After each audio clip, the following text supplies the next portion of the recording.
Hey, welcome back. This is part 2 of the Scandinavian Languages Challenge Recap video.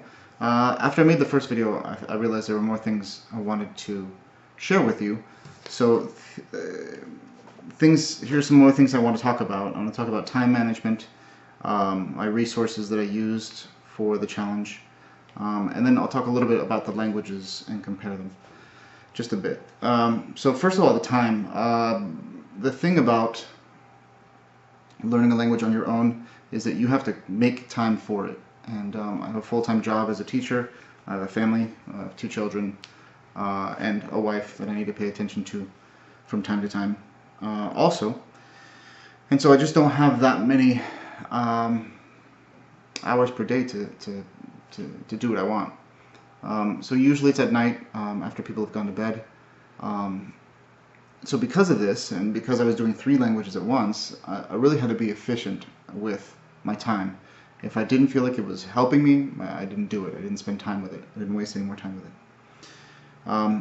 I really needed to understand the basics of the language very well, because I knew that those roots, the core ideas of each language, would help me in the other ones. So the way I always see it is this. If you study Danish for 1 hour, it's also like studying Norwegian for maybe 45 minutes. And it's also like studying Swedish for maybe 30 minutes. They're just rough estimates, but there's definitely a lot of crossover. The better your Danish is, the better your Norwegian is, and vice versa. And also Swedish, although to a lesser extent. So that helped me to keep focused, because I knew that as I was studying each language, I'm getting better in the other languages at the same time. But because Danish sounds so different, I spent a lot of my time, maybe half of my time, spent listening to and trying to really catch all the Danish. I knew that if I could understand spoken Danish, then I should have no problem understanding spoken Norwegian or spoken Swedish if I knew those words. Of course, you have to know the word or be able to figure it out to get it. But I spent a lot of time doing that. I came to love this book here. This is Hippocrene's Beginner's Danish with 2 audio CDs. This was the last book I bought, and I just bought it just to avoid having a sort of hat trick of teach yourself complete books. But I love this book because of the audio, because of the translation. So I think I showed this in the video in which I spoke Norwegian. Here you have a conversation at the beginning of every lesson, and you have the Danish over here and the English translation over here. Then you have notes and grammar explanations and a vocabulary list.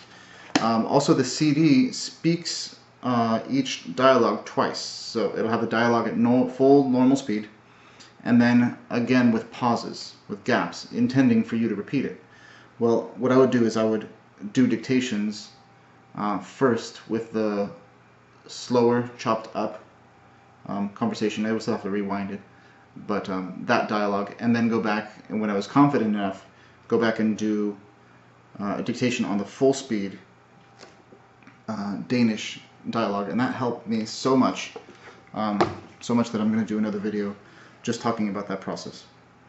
My work was a little bit uneven. I got to chapter 4 in this and chapter 7 in both of these, and I didn't really have any set structure, a set schedule of like one day this, one day that, but I typically didn't study the same language 2 days in a row. I typically did one, maybe an hour of Swedish, and the next day if I could fit in a half hour or an hour of Norwegian, I would do that.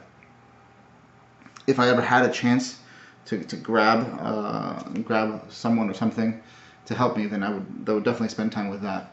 I've mentioned a coworker who speaks Swedish, and so I would take advantage of that anytime I could. Also, I haven't found any. Well, actually, not true. I have a sort of a favorite show of each of these languages. For Swedish, I watched The Girl with the Dragon Tattoo. I knew that story. I had read it before, so that was helpful. And then Norwegian, Troll Hunter, which is hilarious. And then for Danish, there's crime show called The Eagle that I would watch, and just with the subtitles, trying to catch every word that I know. That's pretty much all I used. I didn't really speak at all to native speakers until about a month into the process, and that has helped a lot. This past week I got to speak twice, quite a bit, and that in Swedish, and that was great. So let me move on now to a comparison of the vocabulary. One thing I did early on was to try and kind of look at all the words and see them all once. Is I made this spreadsheet with the different languages. I took the 100 most common words in English and then just threw them into Google Translate and translated each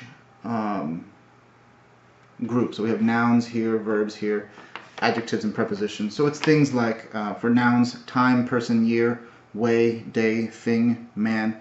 And then the red and blue column is Norwegian, the white and red column is Danish, and the blue and yellow column is Swedish, trying to match up to their flags to help me keep track of which language is which one.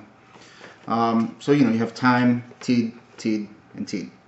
Person, person, person, and personen. Years, or. Most of them are the same. Of course, the pronunciation does change. Work is arbeider, and arbeiter, I think. Something like that. Uke, and vecka is week. So again, my pronunciation is it's difficult to get the right pronunciation, especially jumping between the languages, but that's not really my prime focus. My main focus is to understand movies and books. Actually, my last focus is to be able to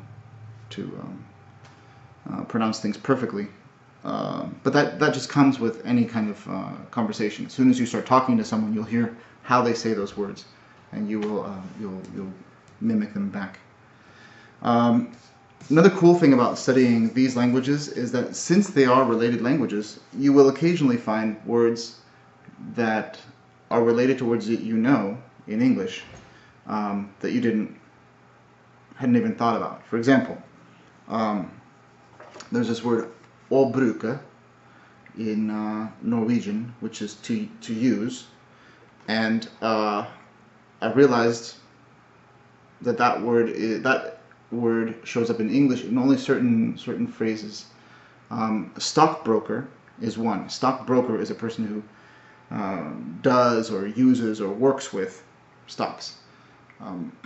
We don't use this in other things. For example, I'm not a student broker because I work with students. That would be funny. A language broker. Another word is itslag, which is a blow or a strike or a hit. And we have this in English in the word slay, which means to kill.